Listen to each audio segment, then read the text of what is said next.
Gênesis capítulo 4. A história de Abel.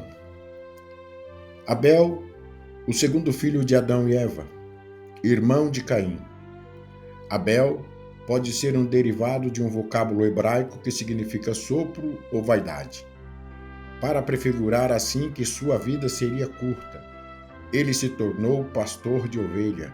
Isso está escrito em Gênesis 4:2. Enquanto Caim, agricultor. Na época das colheitas, o mais velho ofereceu a Deus algum fruto colhido. O mais novo, porém, representou os melhores animais do seu rebanho, para enfatizar o valor e o custo deles. O sacrifício de Abel foi recebido favoravelmente pelo Senhor, mas o de Caim não. A despeito de uma advertência feita por Deus sobre a necessidade de que ele dominasse o ímpeto do pecado, Caim conspirou contra seu irmão e o matou. Seu ato pecaminoso ficou escondido do Senhor e a morte de Abel trouxe-lhe o juízo divino. Abel representou a primeira fatalidade subsequente à maldição de Deus sobre a humanidade por causa da desobediência de Adão e Eva. Essa tragédia, como resultado direto do pecado de Caim, cumpriu a promessa de que o ato de comer o fruto do conhecimento do bem e do mal teria morte física. Essa enfatizava o desenvolvimento rápido da transgressão, quando Deus entregou à humanidade as consequências do pecado, com um mínimo de graça para refrear a maldade. Tanto Caim como Abel ofereceram sacrifícios, para demonstrar assim que a humanidade, apesar da maldição de Deus, ainda conserva um desejo de adorá-lo. O fato de que a adoração envolvia sacrifícios indica o reconhecimento de que o verdadeiro culto a Deus devia custar algo. A natureza exata das ofertas não é mencionada, mas o padrão herdado por Noé em Gênesis 8:20 sugere que um altar era construído e a oferta queimada sobre ele.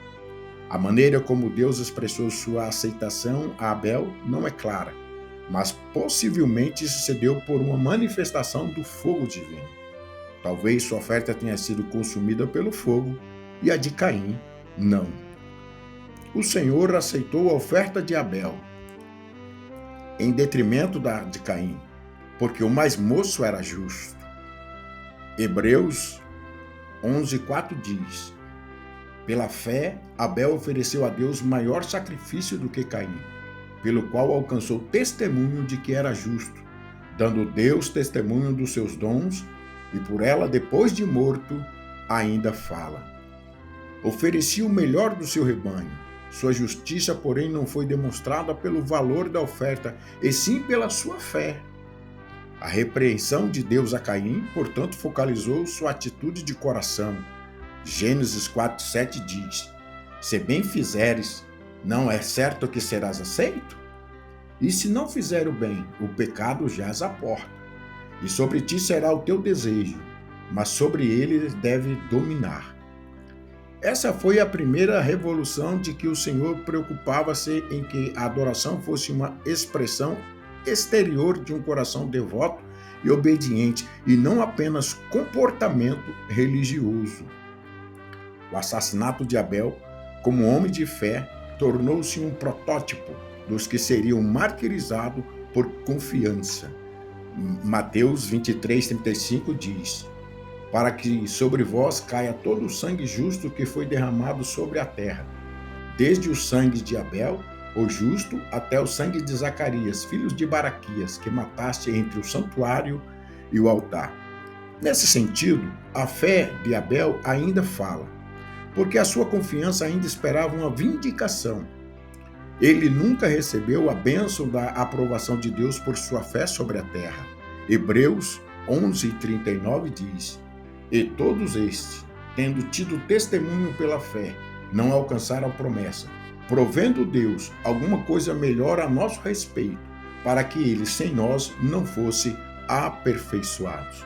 A morte prematura de Abel mostrou que a vindicação final da fé é uma esperança futura, mantida com a confiança em Deus.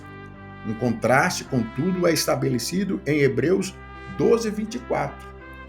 E a Jesus, o mediador de uma nova aliança, e ao sangue da aspersão, que fala melhor do que o de Abel. Entre o testemunho do sangue de Abel e o de Jesus, o de Abel providenciou um testemunho para Deus e trouxe uma maldição sobre Caim. Isso está em Gênesis 4, do 10 ao 12. E disse Deus: que fizeste? A voz do sangue do teu irmão clama a mim desde a terra. E agora maldito és tu desde a terra, que abriu a sua boca para receber da tua mão o sangue do teu irmão. Quando lavrares a terra, não te dará mais a sua força. Fugitivo e vagabundo será na terra. O de Cristo é superior, porque, embora derramado por pecadores, traz bênção e não maldição. O sacrifício de Jesus não representa um martírio, mas um meio eficaz de salvação. Glórias a Deus.